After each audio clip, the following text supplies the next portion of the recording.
We'll just give it a minute for everybody to roll in from that breakout session and into this one. It looks like folks are still coming in. All right. Excellent.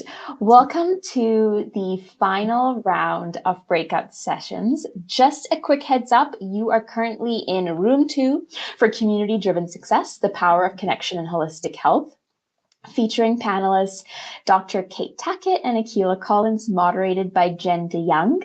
If this is the session you intended to join, you are in the right place. If you were looking for self-care as your practice superpower, the untapped strategy for alignment and growth with Jennifer Wheeler, that's happening in room 1. So feel free to check the agenda and select the breakout room that best fits your interests. In this room, we have a panel of top holistic health professionals who will share their insights on how collaborative and meaningful connections can drive sustainable success. They will explore the transformative benefits of joining a supportive network of like-minded practitioners and how it can amplify business growth and client outcomes and advance whole person care. Over to our wonderful moderator and Practice Better's community manager, Jen. Thanks, Avita.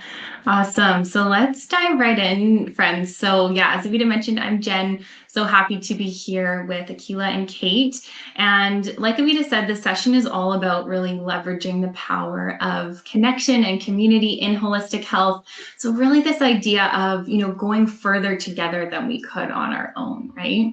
So I'm joined by 2 incredible practitioners who will be sharing their insights today. So I'm going to introduce Akila first. So Akila, welcome. Akila is a traditional naturopath and founder of Keto Wellness, dedicated to womb wellness and reproductive health. Using a combination of energy work, herbs, blood nutrients, and other traditional healing modalities, she supports women navigating life stages, menstruation to menopause. Informed by decades of experience and extensive training, she provides a holistic approach that restores balance and supports overall well-being. Welcome, Akila. Thank you. Awesome. So we have Dr. Kate Tackett here as well. Hi, Kate. Dr. Kate is a licensed naturopathic doctor with 19 plus years of experience, specializing in digestive health, the gut-brain axis, and holistic psychiatry. Based in Broomfield, Colorado, she owns the Shot Bar and Pill Shop, offering vitamin injection therapies for optimal health. For over 4 years, Dr. Kate has relied on Practice Better for organization, scheduling, communication, and program management. Currently, Dr. Kate is training to become a licensed psychedelic provider, integrating transformative medicine into her holistic psychiatry practice. Welcome, Dr. Kate. Amazing. Thank you, Jen. So yeah, so looking forward to this conversation with both of you. And you know what, let's dive right in. So I'd love to start with, what are some of the ways that community and connection in the holistic health space has allowed each of you to really learn and grow as practitioners, but also how has it impacted your practice growth and success? So Akila, let's start with you. Wow, thank you so much. I'm glad to be here and I'm happy to be invited. Welcome to everyone. Some of the ways that community and connection in the holistic health space has allowed me to learn and grow as a practitioner. In my mind, what I do and who I am are so much intertwined. And so everywhere I go, I feel like there are opportunities to connect with others about health and wellness. So many people are, struggling with different things, and there's always an opportunity that comes up to discuss health and on some level, whether it's, just being mindful or, talking about specific conditions or problems. And so how I integrate in the community is, I'll give an example. Like when I go to the mosque, we have a lot of elders at the mosque that I go to, and I often see them struggling. Many of them are on medications and, have health problems. And I'm always just, trying to make their lives a little bit easier. And so in that space, there's a collaboration of they accept that I am a wellness practitioner and that I have, information and knowledge and ways that I live myself, and I share those with them. And so that helped to build, like, in a community around wellness in that, sacred space, where it's like, oh, not only are we praying and we doing these other things, but we're also trying to be our best selves. We're also trying to be healthy. We're also trying to be, vibrant. And so it's just a way of infusing what already is needed in a space where there's a specific niche, if that makes sense. And how that helps me grow is that it just expands my own view of, where, how integral health is and how integral wellness is in everything that we do, every part of our lives. It's just an integral part. I love that so much. Dr. Kate, what about yourself? Yes, thank you, Jen. I am a naturopathic doctor, and I work in a solo private practice. Working in a solo private practice model can be lonely in not having others to turn to ask questions, to give opinions, or to get colleague approval. How many of you out there are in a solo practice? Maybe drop in the chat box if you're in a solo practice, or if sometimes you feel lonely and you feel like you could use a little bit more community or a little bit more support. So yes, I see some of you agreeing to that. I think about community on various different levels.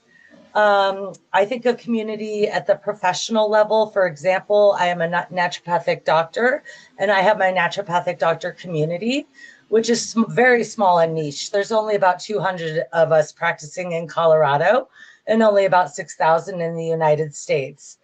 I gain community support through my local professional association called the Colorado Association for Naturopathic Doctors.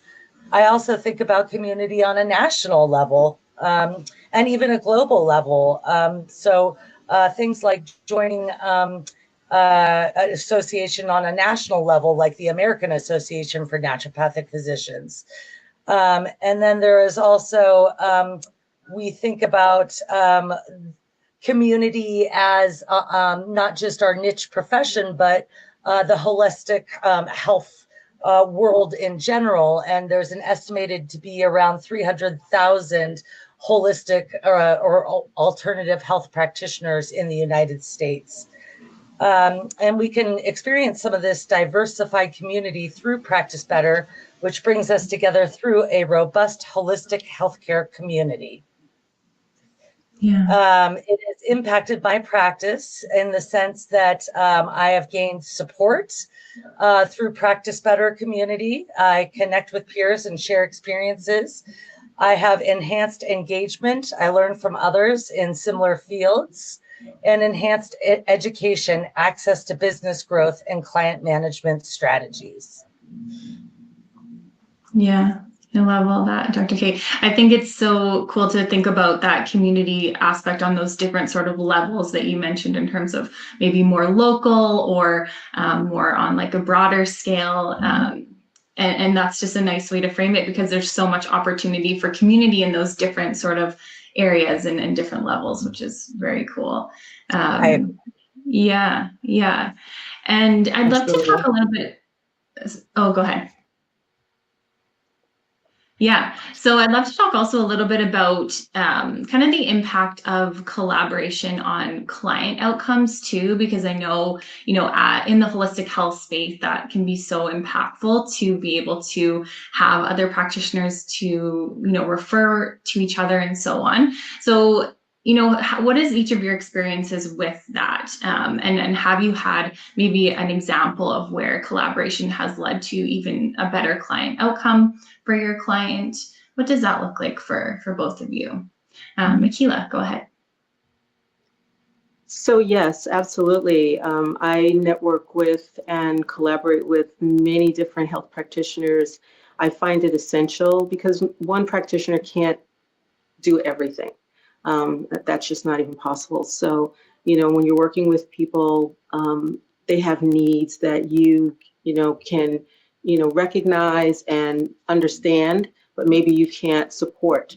And so I always have, other practitioners that I turn to, that I refer clients to, and vice versa, they refer to me as well. One of the areas that I do this happens best in is I'm also a pelvic steam practitioner, and we have a cohort of peristeam hydrotherapists who specialize in different areas. And so someone might specialize in menopause, or someone specializes in, infections, vaginal infections, for instance. And so we come together to not only refer to one another, but also to collaborate on cases that we're working on, to share resources and things like that. The same thing happened years ago when I started out initially as a Reiki practitioner and a health coach. I collaborated with so many, especially in the field of nutrition. There's just so many areas of specialization, and no one nutritionist knows everything about nutrition or every aspect of nutrition. So I focus on blood nutrients, but I often refer folks who are looking for weight loss, to other nutritionists that they're looking to work with, things like that. So absolutely, community is key when you're working as a practitioner in this field of holistic health. You have to have other people that you can, vibe off of, that you can soundboard off of, that you can, sometimes even as a doula, I would, honestly, as a doula, I had many doulas that I would call up after a birth and just be like, and cry sometimes, or, just that, a bad outcome, or not an ideal outcome, I should say, or, just from exhaustion. I had one weekend where I had 3 births in one weekend, and I just called my best doula friends and was just like, oh my God, I love this work, but it's so exhausting. So, there's community serves so many purposes. Having colleagues serves, us each in different ways. Yeah. Thank you for sharing that, Akila. Dr. Kate, what are your thoughts on this one? Yeah, great answer, Akila. And a little bit similar on this end. I think that collaboration between holistic health practitioners leads to more comprehensive and effective care. I strongly believe in integrative medicine, which combines conventional and complementary approaches to address the whole person. Some examples of effective collaboration in my practice have been medical referrals. I refer my clients to an MD who integrates holistic approaches. And so that's a very good reciprocal relationship there. I also commonly do therapist referrals. My office is located in a wellness building with 60 plus therapists and various health providers. So I often refer clients for mental health support. And then also I refer within my own specialty. So I will collaborate with other naturopathic doctors specializing with different specialties aside from myself when I find that a client could receive a higher level of care with a colleague of mine. Also to mention that the multi-holistic health modality approach that most of my clients also see practitioners specializing in other modalities. And those are modalities such as massage, acupuncture, and chiropractic care. And this multi-modality approach offers enhanced, well-rounded care and improved client outcomes. Yeah, I love that. And I'd love to sort of dig in a little further to this question around that sort of collaboration with other practitioners, and just even the general sense of community that both of you have built over the years. How do you think that has impacted the success you've had in your businesses and your practice? Akila, let's start with you. I think that when you collaborate with others, it keeps you in the forefront, first of all, of the other practitioners' minds. If you have, I specialize in women's, reproductive and menstrual care and wellness. And so a lot of the practitioners that I collaborate with, they don't have that expertise, or they do maybe in some, some other area, but not in the same way that I do. And so when they run across, most women have, reproductive organs and sometimes issues. And so when they run across clients that have these problems, they think of me. They're like, oh, you know what, let me refer to Akila. When I even go to my own doctor, they always ask, what do you do? And I tell them, and then they're like, oh, I have some clients that are really struggling with this. And so again, like Dr. Kate said, there's an opportunity to integrate and collaborate with medical professionals. It's all helped my business because I really focus a lot on client care and making sure that all of the needs that they have are met. So if I can't help you with something, I'm going to refer out for that particular thing. And clients appreciate it. They appreciate that you work in a community of people, that you're not isolated and working alone and then have this attitude that you can do everything by yourself. They like the people that I refer them to, and I vet, the practitioners that I collaborate with to make sure that they are professional, that they really, get good results, that they have good bedside manner, all of those kinds of things. So when I send someone, I send them with confidence to a referral, and they come back and they're like, wow, that practitioner was amazing. And so it helps to boost seeing me as a professional and seeing me as a person who works in the community for the better health of everyone. Yeah. Yeah. Dr. Kate, what are your thoughts on that one? Well, some of the ways that I've built some community is through online engagement. Online engagement such as with Practice Better community, also with Facebook groups, and also with webinars from specifically lab and supplement companies tend to do really great free webinars. So I highly recommend that. And then also I do some local and industry networking, and some of those things or some ideas might be to join professional associations. So I was talking about the Colorado Association for Naturopathic Doctors. That helps me stay connected with my colleagues. And I'm sure that there are probably support groups or associations for other people, other different types of practices out there. I've also attended summits and mastermind groups and retreats. An example might be, like we said earlier, that I'm studying to become a licensed psychedelic provider. I attended a psychedelic medicine society meeting a few weeks ago in the evening time. It was just a $10 investment and it was well worth it. There's another one tonight. I'm going to go back and do that, and hopefully just continue to network and build that network up, because it is one of the very best marketing strategies we can use.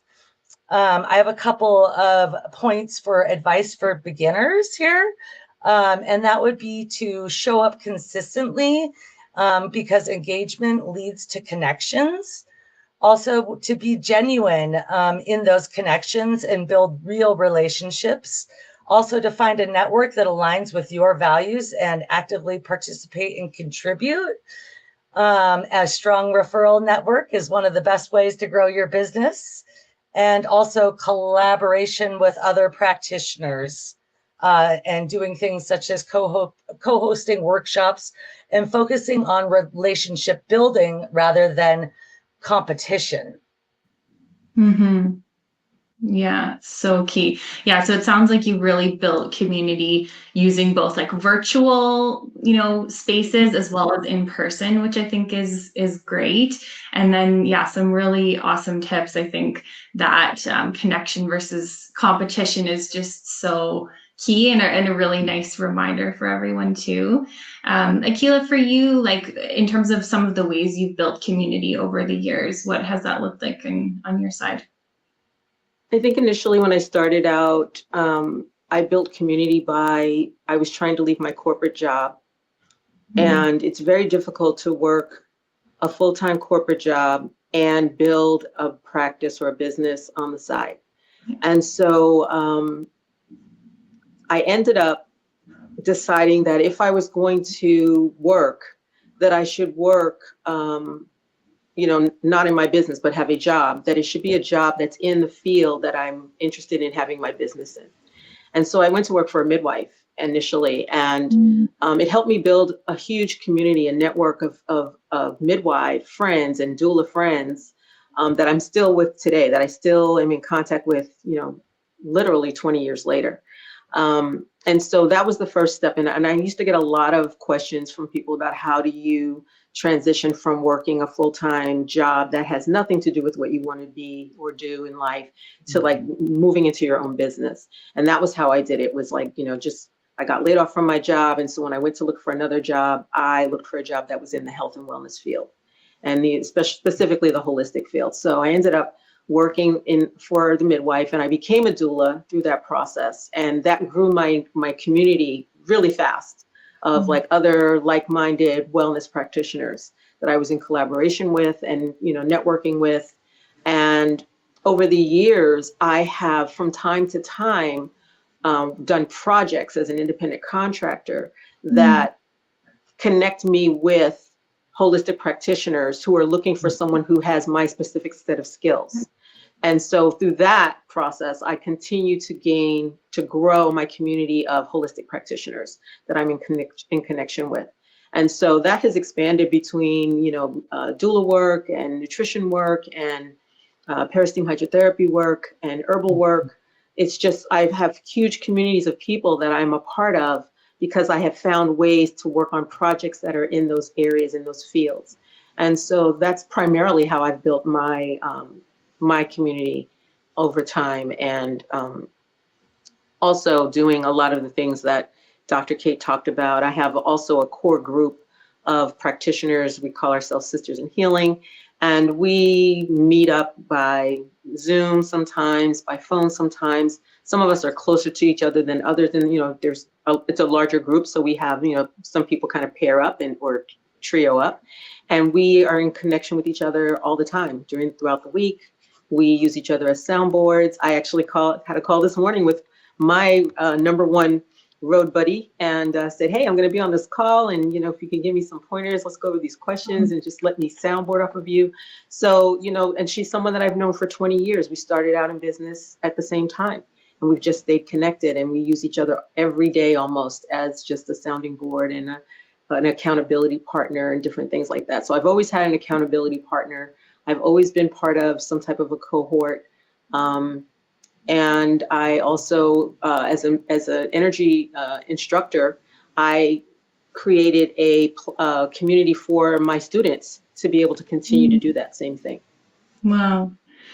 Yeah. Thank you for sharing all of that, Akila. So inspiring. And I think some cool takeaways for everybody tuning in terms of, working on projects with other practitioners. I think that's a really, good, solid takeaway of how you can, continue to grow your community and just really having that sense of, having that accountability partner and someone you can turn to, like you said, your person you spoke with this morning and someone that you trust is really key. So that's very, very cool. So for those who are just kind of starting out, or maybe someone who is a little bit like hesitant to join a network or a community, is there maybe one key thing you would tell them to encourage them to take that first step to help them get going? Dr. Kate, what would you say?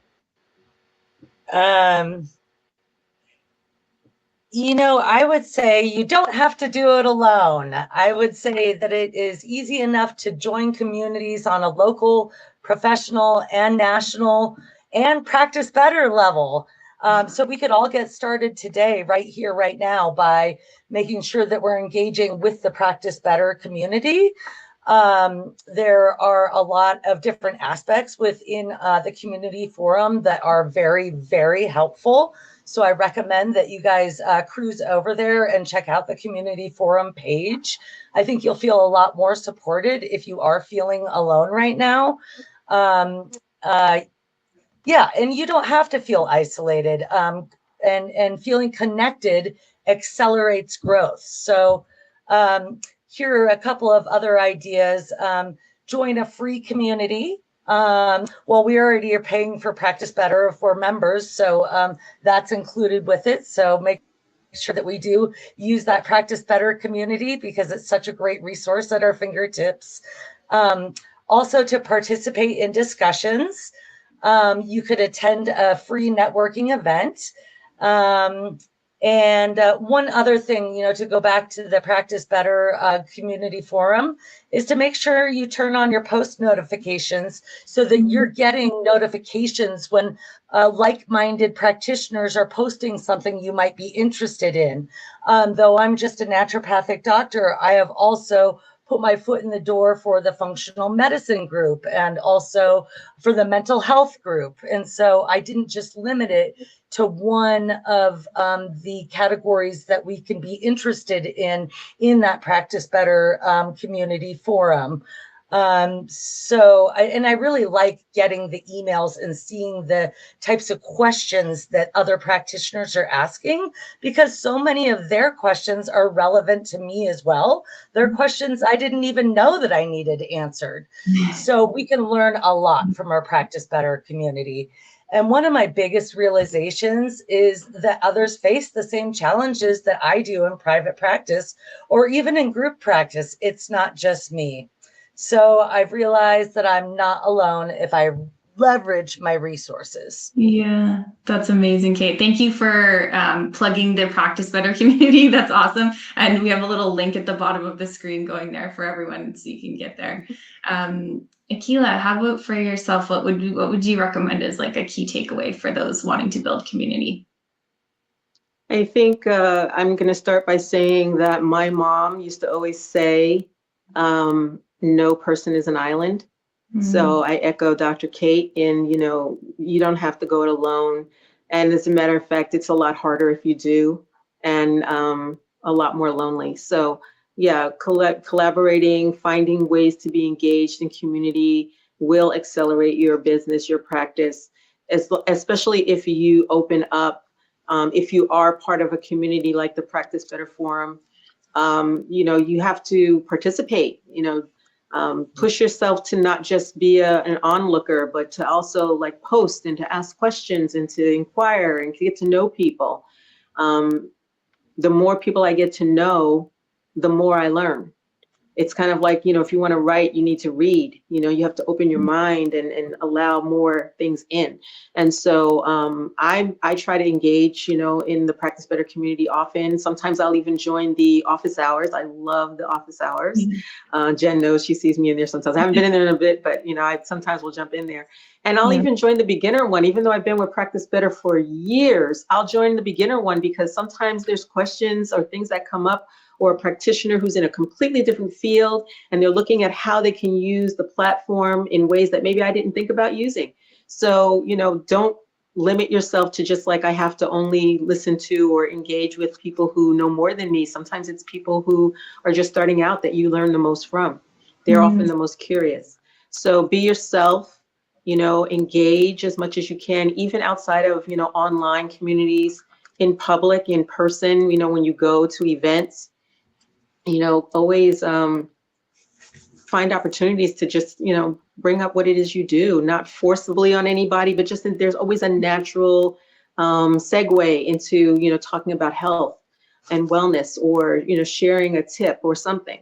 So just be yourself, be open to learning, be open to sharing what you know, even around people who do the same work that you do. Everyone has a different perspective, everyone has a different experience, and everyone has a different outlook. So just be open. Be open to engaging. I love that. We just have a couple minutes left, but I wanted to maybe just dig in a little bit more to one of the things you said, Akila, around, being willing to have those conversations and start those conversations. How have each of you sort of built the confidence over the years to be able to do that? Because I think that's, a big blocker for some people, is just feeling maybe a bit shy or just not having the confidence. So what would you say on that front? I could go first. I would say It's educate, educate, educate. I have spent the past many years just diving into webinars, and I mentioned it a little bit earlier in one of my answers, but get in with the supplement companies and with the lab companies, even if you're not allowed to run labs. I mean, you can learn so much information to build your confidence. Maybe it might not be around supplements or labs, but, find your webinars, find your space, your corner that offers the information that you need to sit on to make yourself feel better about what you're delivering. Yeah. For me, it was feel the fear and do it anyway. Literally, I used to have that sign above my desk, and I would just push myself I would watch other people and say, if they can do it, I can do it. You know, I would just pump myself up and just keep going. And I realized at some point that I may not be an expert in everything. There may be areas that I'm lacking in information, but the people that I'm typically working with, I know more than them. And so I lean into that. And just time builds confidence. Don't give up. Yeah, beautiful. Well, we're just right at the end of our time, so thank you both so much for being here, Dr. Kate and Akila. Really appreciate all that you've shared, and wishing everyone a wonderful rest of your day. Thank you Thanks so so much. much. Thanks Have for a good having day. us. Bye. All right, bye, Jen. Bye, Dr. Kate. Bye-bye.